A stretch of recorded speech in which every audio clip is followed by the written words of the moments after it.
दोस्तों स्वागत है आपका हमारे YouTube चैनल मैथ इंडियंस में।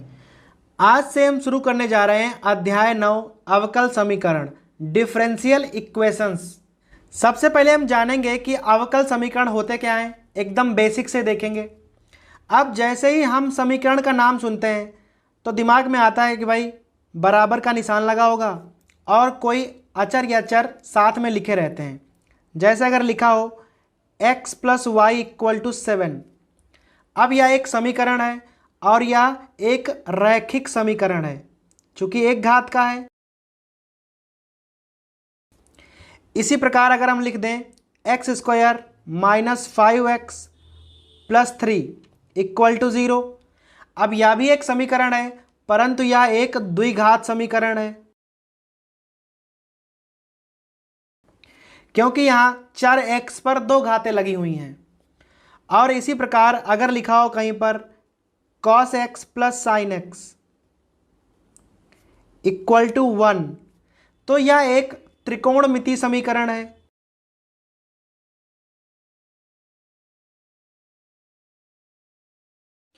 तो अब बात करते हैं अवकल समीकरण की। अब अवकल समीकरण में क्या होगा, जब समीकरण में अवकलज आ जाए, जैसे कि कहीं पर लिखा हो x dy/dx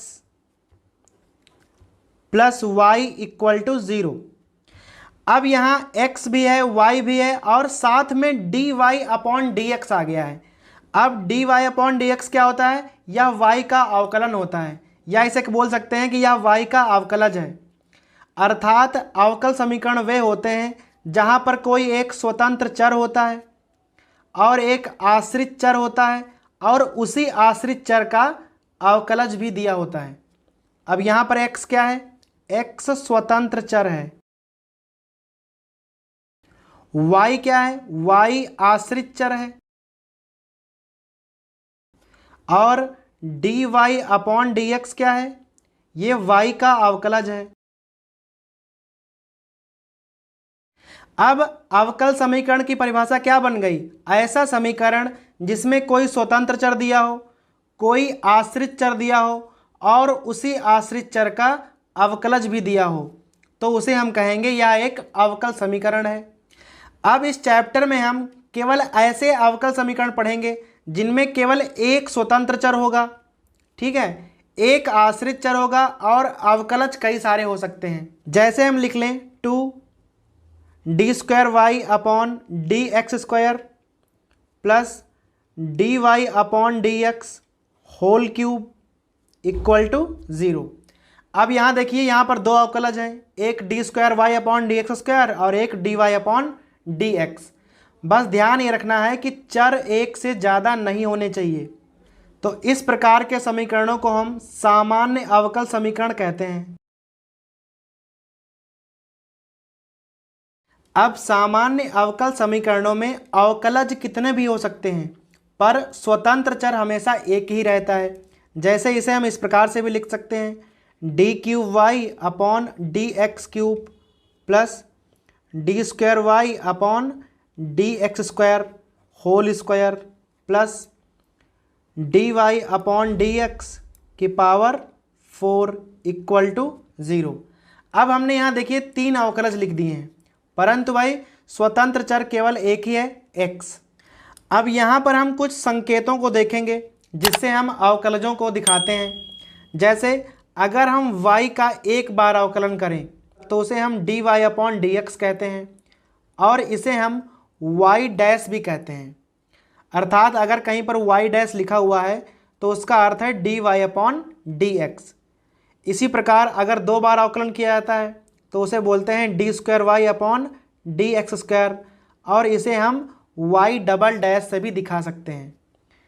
अगर तीन बार किया जाए तो d³ और इसे हम y" से भी दिखा सकते हैं। और यदि कई बार अवकलन किया जाएगा तो डैश कई लगाने संभव नहीं हो पाते हैं।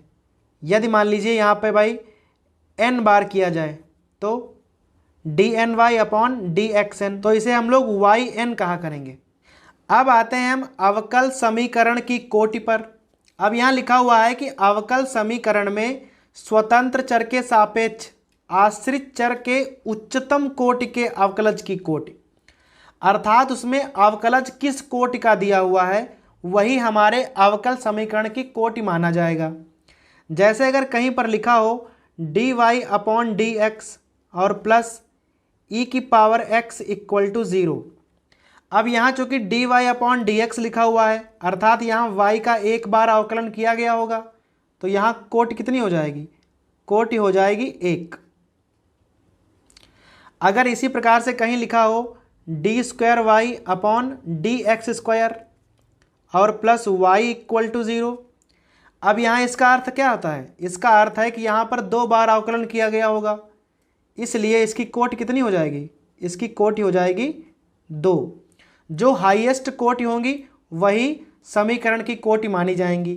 जैसे अगर कहीं पर लिखा हो d cube Y upon D x cube plus d square Y upon D x square whole square और plus y equal to 0।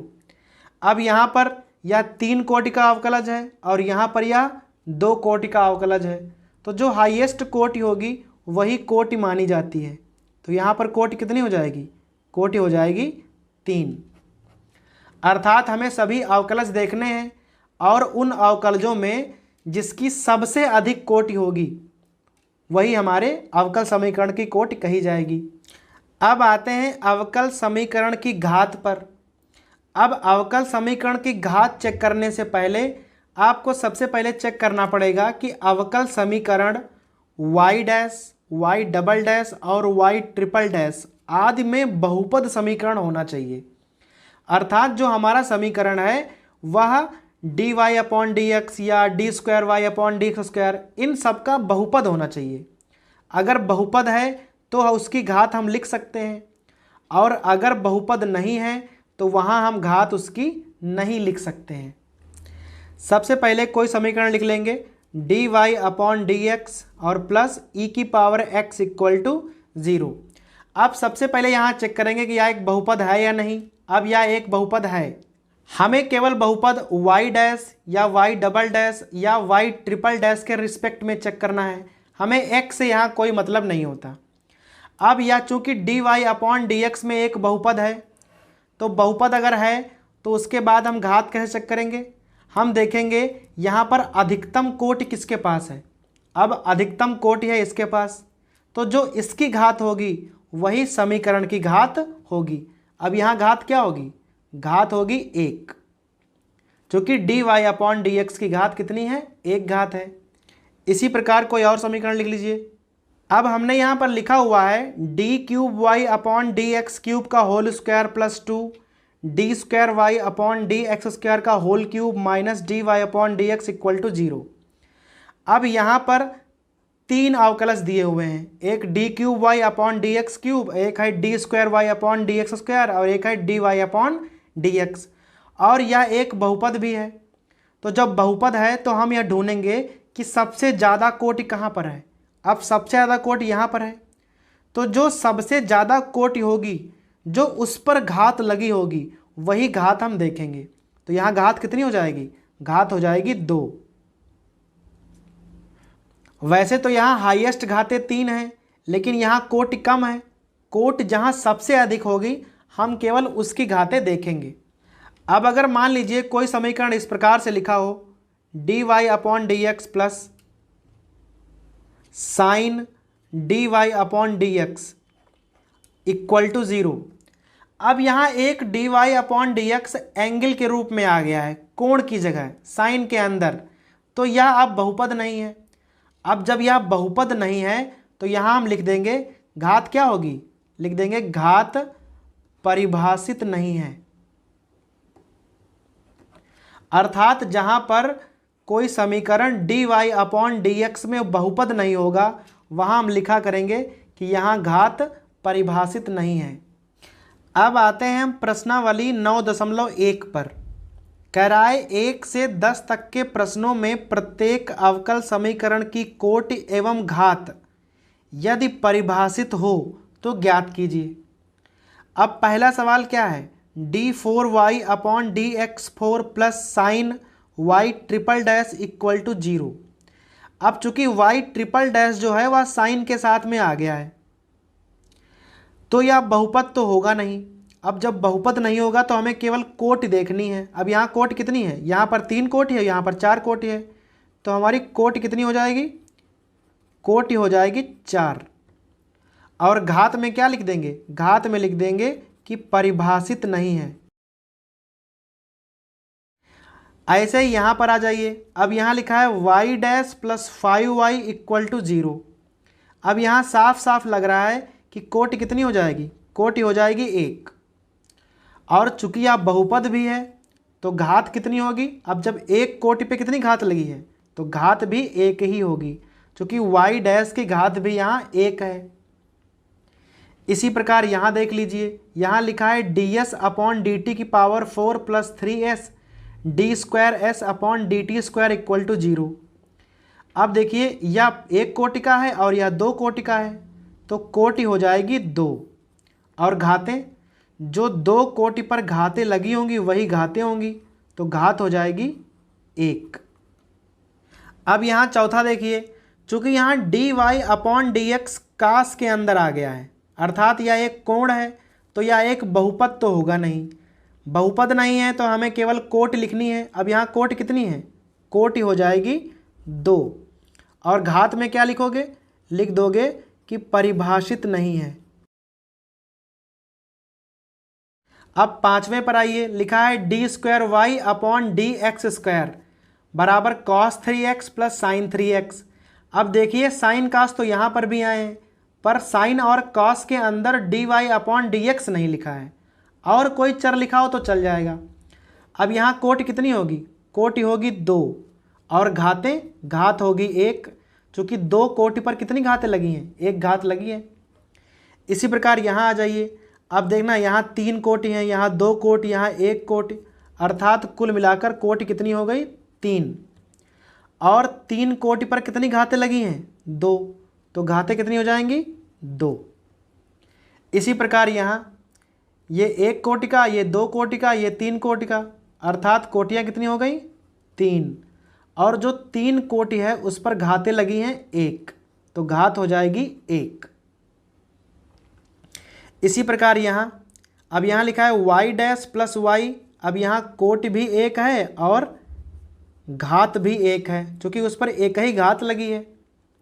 Same यहाँ पे, अब यहाँ पे कोटि कितनी हो जाएगी, कोटि होगी 2, और 2 कोटि पर घातें लगी हैं 1। अब यहाँ y double dash plus 2y dash plus sine y equal to 0। अब देखिए यहाँ साइन के साथ में y आए हैं, यहीं पर अगर y डैश या y डबल डैश आया होता तो यह एक बहुपद नहीं होता, लेकिन चूंकि y आया है तो यह एक बहुपद है। अब बहुपद है तो कोटि कितनी हो जाएगी, 2, और 2 कोटि पर 1 घात लगी है तो फिर 1 घात हो जाएगी। अब आते हैं 11 नंबर पे, बहुकल्पी है और कह रहा है की घात है। अब देखिए यहाँ साइन के साथ में D Y upon D X आ गया है, तो यह एक बहुपद तो है नहीं, और जब बहुपद नहीं है तो घात कैसी होगी, परिभाषित नहीं है।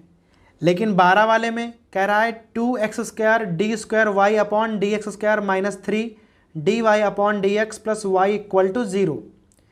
अब यह 2 कोटि का है, चूँकि भाई यहाँ 2 कोटि हैं और यहाँ 1 कोटि हैं, तो जो अधिकतम कोटि होती है हम उसे ही कोटि मानते हैं, तो यहाँ पर 2 कोटियाँ हैं।